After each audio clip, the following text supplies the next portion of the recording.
مسلمانوں میں معذرت کے ساتھ کہوں گا، آج ہمارے جلسوں کا حال یہ ہے، ہماری آنے والی اکثریت، وہ چاہے جوانوں کی ہو، وہ چاہے بوڑھوں کی ہو، وہ چاہے مردوں کی ہو، وہ چاہے عورتوں کی ہو، آنے والی اکثریت عشاء پڑھ کے آتی نہیں ہے اور گھر جانے کے بعد فجر میں اٹھتی نہیں۔ ان جلسوں کا مقصد یہی تھا، بتاؤ یہی تھا؟ میرے پیارے آقا علیہ الصلوۃ والتسلیم کے پیروانوں، حضور اکرم صلی اللہ علیہ وسلم نے فرمایا، اے اللہ اس گھر کو ہرا بھرا رکھ، اس گھر کو ہرا بھرا رکھ، اس گھر کو ہرا بھرا رکھ، جس گھر میں رات کے اندھیرے میں اٹھ کر تیرا بندہ تیرا سجدہ کرتا، اس کے بعد اپنی بیوی کو تیرے سجدے کے لیے جگایا کرتا۔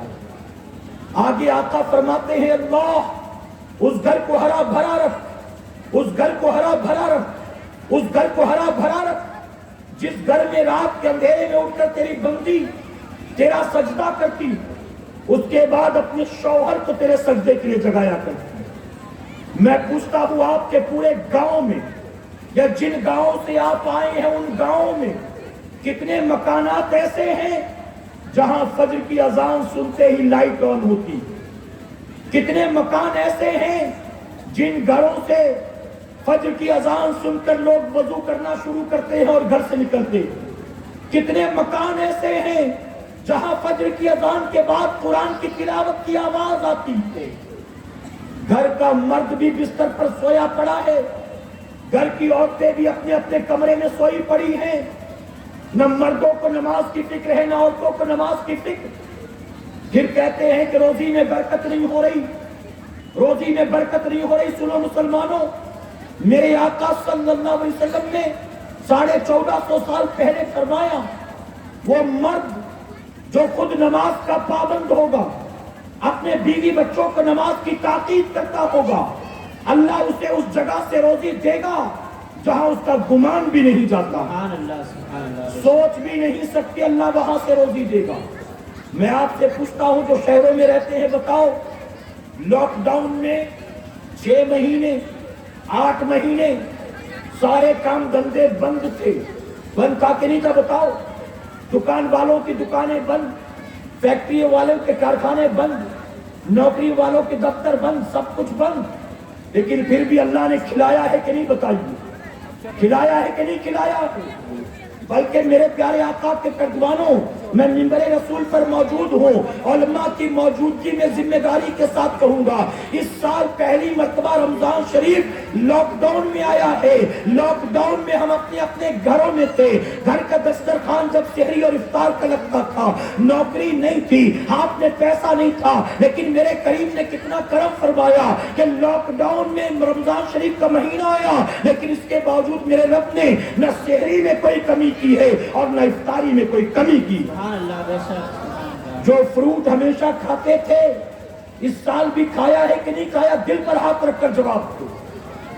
ایک بھجیا بھی کم ہوئی، ایک کباب بھی، ایک سموسہ بھی کم ہوا، کوئی کمی نہیں۔ میں کہتا ہوں مسلمانوں، میرے رب کا اتنا کرم اور احسان، پھر بھی بغاوت، پھر بھی نافرمانی، پھر بھی اللہ رسول کے نافرمان بنے بیٹھے ہیں۔ جانتے ہو ایک شخص آیا سیدنا عیسیٰ علیہ السلام کے پاس، آپ تھکے تو نہیں نا میرے بھائی؟ میری بات سمجھ میں آ رہی ہے آپ کی؟ ذرا سبحان اللہ کہیں۔ ایک شخص آیا سیدنا عیسیٰ علیہ السلام کے پاس، دنیا کے لالچی انسان کا حشر کیا ہوتا ہے سنتے چلو۔ وہ شخص آ کر کہتا ہے، اللہ کے نبی، اپنی زندگی جو جینا تھا میں نے جی لیا، اب تمنا ہے کہ بچی کچی زندگی آپ کے قدموں میں گزار دوں، آپ کی صحبت میں گزار دوں تاکہ کچھ آخرت بن سکے۔ اللہ کے نبی نے فرمایا ٹھیک ہے، منظور، اجازت دے دی۔ وہ عیسیٰ علیہ السلام کے ساتھ رہنے لگا، صبح عیسیٰ علیہ السلام کے ساتھ کرتا، شام عیسیٰ علیہ السلام کے ساتھ کرتا، آپ مصلی پر کھڑے ہوتے تو مصلی پر ساتھ کھڑا ہوتا، آپ لوگوں کو ہدایت کرتے، تقریر دیتے تو وہ بھی محفل میں شامل ہوتا۔ ایک مرتبہ عیسیٰ علیہ السلام سفر پر نکلے، وہ بھی آپ کے ساتھ۔ اللہ کے نبی ایک جگہ رکے کھانا کھانے کے لیے، آپ نے دسترخوان بچھایا، آپ کے پاس ایک روٹی تھی، آپ نے روٹی دسترخوان پر رکھی، اس آپ کے امتی کے پاس 2 روٹیاں تھیں، اس نے بھی 2 روٹیاں دسترخوان پر رکھی، عیسیٰ علیہ السلام نے اپنی 1 روٹی کھائی، آپ کے اس امتی نے اپنی 1 روٹی کھائی، ابھی 1 روٹی بچی تھی، عیسیٰ علیہ السلام اٹھ کر گئے پانی لینے کے لیے، آپ پانی لے کر لوٹے تو دسترخوان سے دوسری روٹی غائب تھی، آپ نے اس سے کہا وہ دوسری روٹی جو یہاں تھی کہاں گئی؟ اس نے کہا اللہ کے نبی کون سی روٹی کی بات کر رہے ہیں؟ روٹیاں تو 2 ہی تھی، ایک آپ نے کھایا ایک میں نے کھایا، آپ نے فرمایا نہیں 3 روٹی تھی، ایک تو نے کھایا ایک میں نے اور ایک یہاں پر تھی، میں پانی لینے گیا واپس آیا تو روٹی غائب، وہ تیسری روٹی کہاں گئی؟ اس نے کہا اللہ کے نبی تیسری روٹی تھی ہی نہیں، 2 ہی تو تھی، آپ نے تیسری کب دیکھا؟ اس نے انکار کیا۔ آپ جانتے ہو وہ کن لوگوں میں سے تھا؟ وہ انہی لوگوں میں یا اسی کی نسل کے وہ لوگ ہیں جن کا یہ عقیدہ ہے کہ نبی کو پیٹھ پیچھے کی خبر نہیں ہوتی ہے۔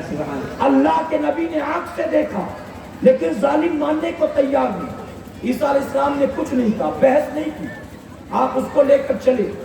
اب دریا پار کرنے کی باری آئی، اللہ کے نبی اللہ کا نام لے کر اس دریا کے پانی پر ایسے چل پڑے جیسے ہم اور آپ زمین پر چلا کرتے ہیں۔ آپ جب پانی پر چلے وہ پیچھے سے پکارا آپ تو جا رہے ہیں میں کیسے آؤں؟ آپ نے فرمایا تو بھی اللہ کا نام لے اور چل پڑے۔ اس نے بھی اللہ کا نام لیا، پانی پر چل پڑا۔ جب دونوں نے اس پانی کو دریا کو پار کر لیا، عیسیٰ علیہ السلام نے فرمایا قسم اس ذات کی جس نے تیرے اور میرے لیے دریا کے اوپر راستہ بنایا، بتا سچ سچ بتا وہ تیسری روٹی کہاں گئی؟ نبی کا معجزہ دیکھ کر بھی باز نہیں آیا، کہتا اللہ کے نبی میں نے کہا نا تیسری روٹی کہاں تھی؟ وہ تھی ہی نہیں، 2 ہی تو روٹیاں تھی۔ عیسیٰ علیہ السلام نے کچھ نہیں کہا اور آگے بڑھے۔ کھانے کا وقت ہوا، ایک ہرن آپ کی بارگاہ میں حاضر ہوا، اللہ کے نبی نے ہرن کو ذبح کیا، اس کی کھال کو اتارا، اس کے گوشت کے ٹکڑے کیے، آپ نے اس کو بھونا، بھوننے کے بعد خود بھی کھایا، اس شخص کو بھی کھلایا، اور کھانے کے بعد ساری ہڈیاں جمع کی اور جمع کر کے فرمایا کم بسم اللہ۔ آپ کا یہ کہنا تھا، وہ ہرن پھر پہلے کی طرح زندہ ہو گیا، اس کی خال بھی چڑھ گئی، اس میں جان بھی پڑ گئی، وہ اٹھیلیاں کھاتا ہوا آگے جنگل میں دوڑ پڑا۔ اللہ کے نبی پھر اس سے مخاطب ہوئے، آپ نے فرمایا قسم اس ذات کی جس نے اس ہرن کو ہمارے پاس بھیجا، ہمیں کھلایا پلایا اور دوبارہ اس کو زندگی عطا کر دی، سچ سچ بتا وہ تیسری روٹی کہاں گئی؟ اب بھی ظالم باز نہیں آیا، نبی کے معجزات دیکھ کر بھی ڈھیٹ تھا، انکار کرتا رہا، کہتا ہے اللہ کے نبی کون سی روٹی کی بات کر رہے ہیں؟ آپ گھوم پھر کر پھر وہیں پہنچ جاتے ہیں، میں نے کہا نا روٹی 2 ہی تھی، ایک آپ نے کھایا تھا ایک میں نے کھایا تھا، تیسری روٹی تو تھی ہی نہیں۔ عیسیٰ علیہ السلام نے کہا ٹھیک ہے، اب آپ سمجھ گئے یہ میرے ساتھ رہنے کے لائق نہیں ہے، جب یہ میرے ساتھ دھوکہ کرتا ہے تو دوسروں کے ساتھ کیا دھوکہ کرے گا، اور اگر کچھ دن میرے ساتھ رہ لے گا تو ہو سکتا ہے میرے نام سے دھوکہ کرنا شروع کر دے۔ آپ نے فوراً طے کیا اب اس کو الگ کرنا چاہیے، اب دودھ کا دودھ پانی کا پانی ہونا چاہیے۔ آپ نے دریا کے کنارے کی ریت کو اکٹھا کیا، بڑا سا ڈھیر جمع کیا ریت کا، کچھ پڑھ کر اس پر دم کیا۔ عیسیٰ علیہ السلام کا پھونکنا تھا، وہ ریت کی ڈھیر سونے کے ڈھیر میں تبدیل ہو گئی، ریت کا ڈھیر سارا کا سارا سونا بن گیا۔ عیسیٰ علیہ السلام نے اس کے 3 حصے کیے، آپ نے فرمایا ایک حصہ تیرا، ایک حصہ میرا، اور تیسرا اس کا جس نے تیسری روٹی کھایا تھا، یہ تیسرا حصہ اس کا جس نے تیسری روٹی کھائی تھی۔ اب جیسے ہی اس نے یہ سنا فوراً کہتا ہے اللہ کے نبی مجھے معاف کر دے، مجھ سے غلطی ہوئی، اب تک میں جھوٹ بول رہا تھا، وہ تیسری روٹی میں نے ہی کھایا تھا۔ اب کیوں قبول کیا؟ سونے کی لالچ میں، صداقت کے لیے نہیں، اطاعت کے لیے نہیں، آخرت کے لیے نہیں، سونے کی لالچ میں۔ کہتا ہے مجھ سے غلطی ہوئی، وہ تیسری روٹی میں نے کھائی تھی۔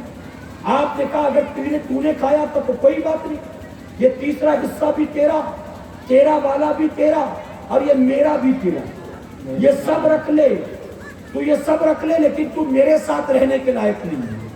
اب تیرے میرے راستے جدا، تو یہ دنیا کا مال سنبھال میں چلا، اللہ کے نبی اس کو چھوڑ کر چلے گئے۔ ابھی آپ کا وہاں سے گزرنا تھا، اچانک کہیں سے دو ڈاکو آ گئے. ان دونوں ڈاکوؤں کی نظر پڑی کہ دریا کا کنارہ، دور دور تک سناٹا، اکیلا ایک آدمی سونے کا ڈھیر لیے بیٹھا ہے. ان دونوں نے اپنے گھوڑے سے تلوار کھینچی، آگے بڑھے. وہ مطلب وہ سمجھ گیا کہ یہ لوگ کون ہیں. ہاتھ جوڑ کر کھڑا ہو گیا اور دور سے چلانے لگا، مجھے قتل مت کرنا، مجھے قتل مت کرنا، یہ سونا میں دینے کو تیار ہوں، مجھے مارنا مت. اب ان لوگوں نے اپنی تلوار کو نیچے کیا، کہا جب خود ہی دینے کو تیار تو کیوں مارا جائے. اب وہ دونوں قریب آئے، اس کے ساتھ بیٹھے اور بیٹھنے کے بعد بات چیت کرنا شروع کیا. میرے پیارے آقا کے پیروانوں، اس نے سارا معاملہ بیان کر دیا. یہ سونا میرے پاس کہاں سے آیا؟ آخرکار طے ہوا ہم 3 لوگ ہیں، چلو تینوں آپس میں ایک ایک حصہ بانٹ لیتے ہیں. اب بتائیے ملا کتنا؟ آخر ملا تو ایک ہی حصہ. اب تینوں نے آپس میں ایک ایک حصہ اس کا بانٹ لیا. ڈاکوؤں نے کہا اپنی خوشی سے تو نے دے دیا، ہم اتنے خراب بھی نہیں ہیں، ہم تجھے بھی ایک حصہ دیں گے. یہ کہہ کر 3 حصے کیے، بانٹ لیا. اب ایک ڈاکو کے ذہن میں سازش پیدا ہوئی. اس نے کہا بہت دیر سے بیٹھے ہیں، ایک کام کرو، تم تھوڑی دیر آپس میں گفتگو کرو، میں قریب کے کسی گاؤں میں جاتا ہوں، کوئی بازار وغیرہ ہو تو تلاش کر کے کچھ کھانے کا سامان لے کر آتا ہوں. اب وہ گھوڑا دوڑاتا ہوا جاتا ہے اور جانے کے بعد کھانے کا سامان خریدتا ہے. یہاں ان دونوں نے جانتے ہو کیا طے کیا؟ اس آدمی نے اور ایک ڈاکو نے، اب ان کا یارانہ ہو گیا. اب ان دونوں نے طے کیا ایک کام کرتے ہیں، جب وہ واپس کھانا لے کر آئے گا ہم دونوں مل کر اس کو قتل کر دیں گے. اب جب قتل کر دیں گے تو ایک حصے دار کم ہو جائے گا، اس میں بھی آدھا آدھا اپنے کو مل جائے گا. ان دونوں نے یہ طے کر لیا. اور وہ جو گیا تھا کھانا لینے کے لیے، اس کے دماغ میں کیا چل رہا تھا جانتے ہو؟ اس نے کھانا تو خریدا، ساتھ ہی بازار سے زہر بھی خرید لیا. اس نے کہا کھانے میں زہر ملا دیتے ہیں، لے جا کر دونوں کو کھلائیں گے، مزے سے دونوں کھائیں گے اور کھا کر مر جائیں گے، پورا سونا ہم لے لیں گے. اب وہ اس سازش کے تحت کھانے میں زہر ملا کر لے کر آیا. اب ان دونوں نے پہلے سے سازش رچی تھی. جیسے ہی وہ آیا اس پر فوراً حملہ کیا اور دیکھتے ہی دیکھتے اس کا کام تمام کر دیا، اس کو قتل کر کے خوش. اب اس سے پہلے کہ سونا بانٹ کر روانہ ہوتے، دونوں نے کہا ہمارا یہ دوست مر تو گیا لیکن مرتے مرتے ایک اچھا کام کر گیا، ہمارے لیے کھانے کا انتظام کر دیا، تو چلو کھانا کھانے پھر اپنے اپنے گھر چلتے ہیں. اب دونوں نے مزے سے بیٹھ کر کھانا کھایا. نتیجہ کیا ہوا؟ تھوڑی دیر کے بعد منہ سے خون پیپ کی الٹی شروع ہوئی اور دونوں پر زہر نے اثر کیا اور کچھ دیر میں دونوں بھی تڑپ تڑپ کے مر گئے. فرمایا گیا طویل عرصے کے بعد اللہ کے نبی عیسیٰ علیہ السلام کا اسی دریا کے کنارے سے گزر ہوا. آپ کے ساتھ آپ کے حوارین تھے. جب آپ وہاں سے گزرے تو آپ نے دیکھا کہ سونے کا ڈھیر جو کا کیوں رکھا ہوا ہے. اس کے قریب میں 3 لاشیں ہیں اور ان لاشوں کا حال یہ ہے مکمل طور پر یہ سڑ گل چکی ہیں. ان کو جنگلی درندے کھا چکے ہیں، آسمانی پرندے کھا چکے ہیں، ہڈیوں کا ڈھانچہ ہے اور اس کے قریب میں سونے کا ڈھیر ہے. اللہ کے نبی وہاں سے آئے اور آنے کے بعد آپ نے فرمایا اے لوگوں اپنی آنکھوں سے دیکھ لو، جو بندہ دنیا دار ہوتا ہے، جس کے دل میں دنیا کی محبت ہوتی ہے، اس کا انجام یہی ہوا کرتا ہے. اے سرکار مدینہ کے پیروانوں، کیا پتا چلا؟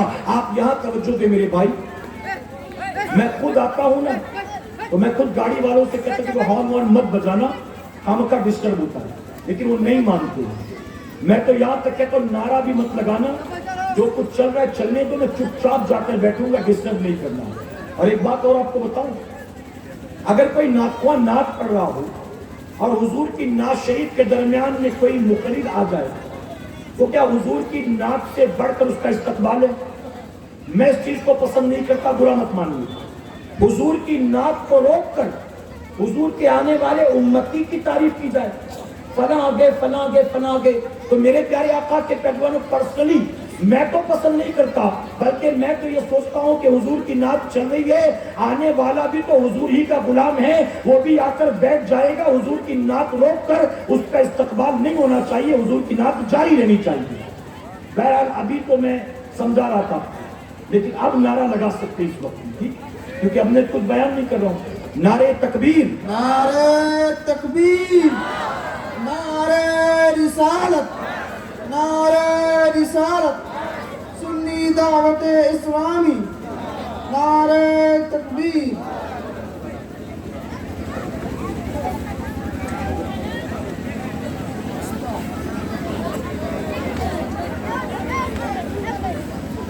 درود شریف پڑھنے ایک مرتبہ اللہم رب محمد صلی اللہ علیہ وسلم نام عباد محمد صلی اللہ علیہ وسلم. میں نے آپ سے درود شریف پڑھنے کے لیے کہا, آپ نے پڑھا کہ تمہوں نے پڑھا میں نہیں جانتا.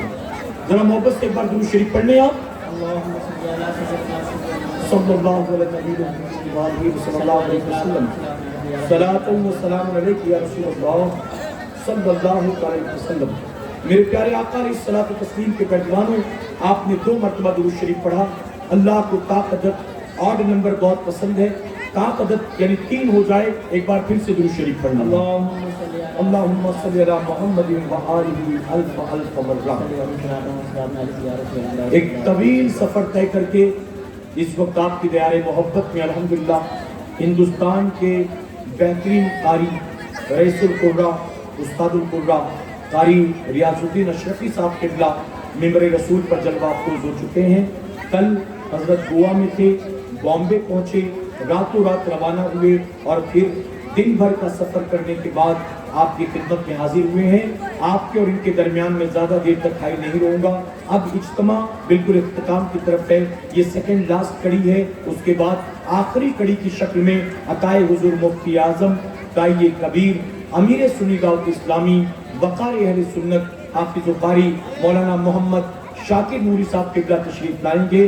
میرے پیارے آقا کے پیروانوں, اور وقت بھی تیزی کے ساتھ گزر رہا ہے, آپ کو ذکر اور دعا میں بھی شامل ہونا ہے, اس لیے میں اپنی گفتگو کو بس 5-7 منٹ میں سمیٹتا ہوں. اس کے بعد انشاءاللہ آپ ہوں گے اور قاری صاحب ہوں گے. اور جیسا کہ کل دعوتی اجتماع میں نے کہا تھا کہ قاری ریاض الدین اشرفی صاحب صرف نعت کا فن نہیں رکھتے, بلکہ اللہ تبارک تعالیٰ نے ان کو قرآن کی وہ نوکری عطا کی ہے, قرآن کی وہ خدمت کر رہے ہیں الحمدللہ کہ ایک سانس میں کئی سورے پڑھ کر سناتے ہیں الحمدللہ. تو میرے پیارے آقا علیہ الصلوۃ والتسلیم کے پیروانوں, یہ خوبصورت منظر آپ دیکھیں گے بھی اور اپنے کانوں سے آپ سنیں گے بھی انشاءاللہ. اس لیے میں خود جلدی چاہتا ہوں کہ جلد قاری صاحب مائک پر تشریف لائیں. میرے پیارے آقا کے پیروانوں کو میں عرض کر رہا تھا کہ عیسیٰ علیہ السلام نے اس شخص کے بارے میں اپنے حواریوں کو بتایا کہ دیکھو دنیا کے لالچی انسان کا کیا انجام ہوتا ہے. دنیا کی خاطر وہ سب کچھ کر گزرتا ہے, لیکن جب جاتا ہے تو اپنے ساتھ دنیا سے کچھ بھی لے کر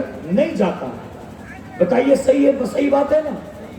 آج جو نمازیں قضا کر کر کے جمع کر رہے ہیں, میں کہتا ہوں میرے بھائی, ایک نماز کے قضا کرنے پر اگر تجھے 1 لاکھ کا منافع ہوتا ہو, دن میں 5 وقت نماز قضا کرے اور 5 لاکھ تو کما لے, مہینے بھر کا 1.5 کروڑ تو کما لے, سال بھر کا اربوں خربوں بھی کما لے, تو کتنا بھی کما لے, لیکن مرنے کے بعد جب تو قبر میں جائے گا تو تیری قبر بھی مٹی کی ہوگی. جیسے ایک مزدور غریب کی ہوتی ہے, اسی طرح سے تیری قبر میں بھی چٹائی ہوگی, تیری قبر میں بھی لکڑی کا برقع ہوگا, علاوہ اس کے اور کچھ نہیں ہوگا. تیری قبر کی مٹی بھی, تیری قبر کی دیواریں بھی مٹی کی, اس کی چھت بھی مٹی کی, اس کی زمین بھی مٹی کی. بتا قبر میں لے کر کیا جائے گا؟ پھر نمازیں قضا کر کر کے تو جمع کرتا ہے, اس کا تجھے کیا فائدہ ہے؟ جو فاتحہ پڑھنا نہیں جانتے وہ تیری اولاد مزے کرنے والے ہیں, وہ اس پر قبضہ کر کے عیش کرنے والے ہیں, آخر تیرے ہاتھ کیا لگے گا؟ اسی لیے اللہ کی نافرمانی سے توبہ کر, اللہ کی بغاوت سے توبہ کر, نمازیں قضا کرنے سے توبہ کر. میرے پیارے آقا علیہ الصلوۃ والتسلیم کے پیروانوں, جانتے ہو وقت کے بادشاہ حجاج بن یوسف نے ایک چرواہے سے پوچھا, اے غریب چرواہے بتا تیری زندگی کیسے گزرتی؟ تو غریب چرواہے نے کہا, ہے بادشاہ وقت میری آدھی زندگی تیری طرح گزر رہی ہے اور آدھی زندگی تجھ سے بہتر گزر رہی ہے. اللہ اکبر. حجاج بن یوسف نے سنا تو جلال آ گیا. ایک معمولی چرواہا 4 بکریوں کا مالک, میرا مقابلہ, کہتا ہے آدھی زندگی تیری طرح, آدھی زندگی تجھ سے بہتر. آپ نے فرمایا کہ یہ تو نے کہا ہے اس کو ثابت کر کے بتا, اگر تو نے اس پر دلیل نہ دی تو تیری گردن مروا دوں گا. جانتے ہو غریب چرواہا کیا کہتا ہے؟ وہ کہتا ہے بادشاہ وقت جب رات ہوتی ہے تو آپ سوتے ہیں کہ نہیں سوتے؟ حجاج بن یوسف نے کہا ہاں سوتا ہوں. وہ چرواہا کہتا ہے رات ہوتی ہے تو میں بھی سو جاتا ہوں. جب آپ سوتے ہیں تو آپ کو پتہ نہیں کہ بادشاہ ہیں کہ کیا ہیں, ایسے ہی جب میں سوتا ہوں تو مجھے بھی پتا نہیں کہ چرواہا ہوں کہ بادشاہ ہوں، مجھے بھی پتا نہیں. تو آدھی زندگی تو آپ ہی کی طرح گزر رہی ہے میری. اور اگر آدھی آپ سے بہتر بتاؤں تو کیسے؟ اس چرواہے نے کہا جب آپ سو کر اٹھتے ہیں تو آپ کے سامنے ہزاروں مسائل ہوتے ہیں، کئی مقدمے ہوتے ہیں، کئی فیصلے ہوتے ہیں، کئی جنگوں کی تدبیریں ہوتی ہیں، کئی لوگوں سے رائے مشورے اور میٹنگ ہوتی ہے. جب آپ سو کر اٹھتے ہیں تو فکروں میں، الجھن میں، دنیا میں الجھ کر رہ جاتے ہیں. اور میں جب سو کر اٹھتا ہوں تو چونکہ 4 بکریوں کا مالک ہوں، زیادہ ٹینشن نہیں ہوتا، فکر صرف 4 بکریوں کی ہوتی ہے اور آپ کو دنیا بھر کی فکر ہوتی ہے. تو اس اعتبار سے آدھی زندگی آپ سے اچھی گزر رہی ہے. سبحان اللہ سبحان اللہ. اب ہمارا اور آپ کا کیا بنے گا ذرا سوچو. ہمارا اور آپ کا کیا حال ہے؟ ہائے دنیا، ہائے دنیا، ہائے پیسہ، ہائے پیسہ.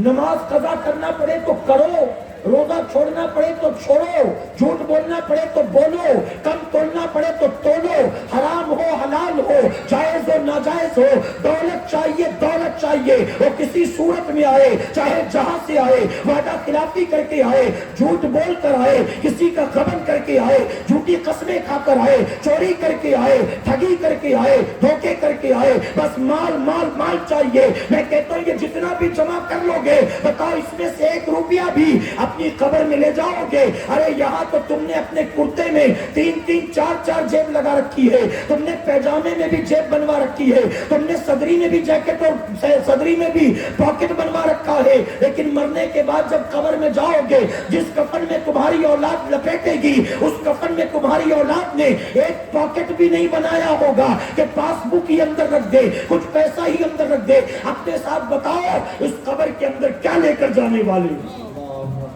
یہ قبر دن میں 70 مرتبہ آواز دیتی ہے، اے غافل انسان ہوش کے ناخون لے، ان قریب تو میرے پاس آنے والا ہے.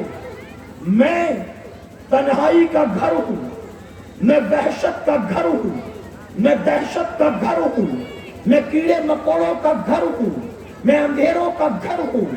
میری زمین مٹی کی، میری دیوار مٹی کی، میری چھت بھی مٹی کی. اے زمین پر پیر پٹک کر چلنے والے غافل انسان، جب تو میرے پاس آئے گا تو پھر دیکھنا میں تیرے ساتھ کیا سلوک کرتی ہوں. میں آپ سے پوچھتا ہوں، اے میری قوم کے جوانوں، رات بھر لوڈو کھیلتے ہو موبائل پر، رات بھر یوٹیوب پر گندی گندی فلمیں ڈھونڈتے رہتے ہو، ہیروئنوں کی ننگی ننگی تصویریں ڈھونڈتے رہتے ہو. نماز قضا ہوتی ہے تو ہوئے، آئی پی ایل کا فائنل نہیں چھوٹنا چاہیے، 1 اوور نہیں چھوٹنا چاہیے، 1 رن نہیں چھوٹنا چاہیے. اے میری قوم کے جوانوں، میں تم سے پوچھتا ہوں، اگر پوچھا جائے 2012 کا آئی پی ایل کس نے جیتا تھا، تمہارے پاس جواب ہے. فلاں کرکٹر نے کتنا اسکور بنایا تھا، تمہارے پاس جواب ہے. فلاں ہیروئن کا شوہر کون ہے، تمہارے پاس جواب ہے. اس کی سب سے ہٹ فلم کون سی، تمہارے پاس جواب ہے. اس کی نئی آنے والی فلم کون سی، تمہارے پاس جواب ہے. تمہارے پاس دنیا کے ان تمام لوگوں کا حساب کتاب ہے. لیکن اگر تم سے پوچھا جائے 5 کلمہ تجھے یاد ہے، تو تمہارے پاس بگلے جھانکنے کے سوا کوئی جواب نہیں. قبر میں تم سے آئی پی ایل کا سوال ہوگا، بگ باس کس نے جیتا تھا یہ سوال ہوگا، سیریل کون سا سب سے اچھا تھا یہ سوال ہوگا، کس ہیروئن نے کیا پہنا تھا یہ سوال ہوگا. قبر کی تاریخ وادی میں تم سے جب پوچھا جائے گا، تم نے اس کے بارے میں کوئی تیاری کی ہے، تم نے اس کے بارے میں کوئی فکر کی ہے؟ اے سنی دعوت اسلامی کے 5ویں سالانہ سنی اجتماع میں آنے والوں، آئے تھے تو دامن گناہوں سے داغدار تھا، آئے تھے تو داڑھی منڈانے والوں میں شمار کیے جاتے تھے، آئے تھے تو سوائے جمعہ کی ہفتے بھر کوئی نماز نہیں پڑھتے تھے. لیکن اب جب یہاں سے لوٹ کر جاؤ گے تو طے کر کے جاؤ، اب چہرہ بش کی طرح نہیں ہوگا، اب چہرہ ٹرمپ کی طرح نہیں ہوگا، اب چہرہ نچنیوں گویوں کی طرح نہیں ہوگا، اب چہرہ ہوگا تو صدیق اکبر کی طرح ہوگا، اب چہرہ ہوگا تو امام جعفر صادق کی طرح ہوگا، اب چہرہ یزید کی طرح نہیں ہوگا، اب چہرہ ہوگا تو شہید کربلا امام حسین کی طرح ہوگا. مسلمانوں توبہ کرو. میں اپنی ماؤں بہنوں اور بچیوں سے کہتا ہوں، اپنے بیٹوں کے لیے جب رشتہ دیکھنے جاتی ہو اپنے بھتیجوں بھانجوں کے لیے نوازوں پوتوں کے لیے جب رشتہ دیکھنے جاتی ہو، خاندان کی 5 6 عورتیں جاتی ہیں لڑکی دیکھنے، کوئی چلا کر، کوئی بٹھا کر، کوئی بلا کر، کوئی کہتا ہے آنکھ دیکھ لوں، کوئی کہتا ہے بال دیکھ لوں، کوئی کہتا ہے چال دیکھ لوں، کوئی کہتا ہے رنگ دیکھ لوں، ذرا کھڑی ہو جا قد دیکھ لوں۔ ایسا لگتا ہے بہو دیکھنے نہیں نکلے، مس ورلڈ بنانے نکلے، بیوٹی کانٹیسٹ میں بھیجنے نکلے ہیں اس کو۔ سب کچھ جانچ پرکھ کر دیکھتی ہیں، اور برا مت ماننا، یہ جانچ پرکھ کر وہ دیکھتی ہے جو خود بھی دیکھنے کے لائق نہیں ہوتی۔ ہم کہتے تجھے بھی ایسا دیکھا گیا ہوتا تو اماں تو ابھی بھی کنواری ہوتی، تجھے بھی ایسے جانچا پرکھا گیا ہوتا تو تیری شادی بھی نہیں ہوئی ہوتی۔ رنگ پھیکا ہے تو نہیں کرنا، قد چھوٹا ہے تو نہیں کرنا، آنکھ بڑی ہے تو تکلیف، چھوٹی ہو گئی تو تکلیف، ہونٹ موٹے ہیں تو نہیں، پتلے ہو گئے تو نہیں، کچھ نہ کچھ بہانے۔ میں کہتا ہوں بہو ڈھونڈنے والیوں، اپنے بیٹے کے لیے بہو تلاش کرنے والیوں، ایسی نہ لاؤ جو حسن و جمال کی پیکر ہو، ایسی بہو ڈھونڈ کر لاؤ جو فجر کی نماز میں خود بھی اٹھتی ہو اور آپ کے بیٹے کو بھی اٹھانے والی۔ سبحان اللہ، سبحان اللہ۔ ایسی بہو مل گئی، حسین نہ بھی ہوئی، جمیل نہ بھی ہوئی، بال لمبے نہ بھی ہوئے، آنکھیں خوبصورت نہ بھی ہوئی، آواز بہت اچھی نہ بھی ہوئی، اگر نمازی مل گئی، قرآن کی قاریہ مل گئی، شب بیدار مل گئی، تیری نسلوں کو ایسی پاکیزہ کر دے گی کہ اس بہو کے آنے کے بعد تیرے خاندان میں نچنیے نہیں پیدا ہوں گے، پیدا ہوں گے تو نمازی اور حافظ قرآن پیدا ہوں گے۔ سبحان اللہ، سبحان اللہ۔ بدلو سوسائٹی کو، بدلو سوچ اور فکر کو، سنوارو اپنی آخرت کو، نکالو دل سے دنیا کی محبت کو۔ ہمارا اجتماع اسی لیے ہوتا ہے میرے بھائی، یہ کانوں کے چسکے کے لیے نہیں ہے، یہ آخرت کو سنوارنے کے لیے، یہ اللہ رسول کو راضی کرنے کے لیے۔ ہماری تقریر میں نعروں کا موقع نہ ملے تو نہ ملے، لیکن ہماری تقریر نعرے نہ لگے، ہم نار سے بچانے کے لیے آئے ہوئے ہیں، اتنی دور سے نعروں کے لیے نہیں آئے، نار سے بچانے کے لیے آئے ہیں۔ تو بچو کہیں انشاءاللہ، اللہ اپنے محبوب پاک کے صدقے ہمیں آپ کو سب کو کہنے سننے سے زیادہ عمل کرنے کی توفیق عطا فرمائے۔ درمیانی گفتگو مجھ سے قصداً سہواً کوئی غلطی خامی رہ گئی، میں علماء اکرام کو جو ممبر رسول پر مفتی اکرام بیٹھے ہیں، ان مفتی اکرام کو گواہ بنا کر سچے دل سے توبہ کرتا ہوں، رب میری توبہ قبول فرمائے، اور ہماری آج کی اس محفل کو میرا کریم قیامت میں ہمارے لیے، ہمارے والدین کے لیے بخشش اور نجات کا ذریعہ بنائے۔ وما علینا الا البلاغ۔ السلام علیکم۔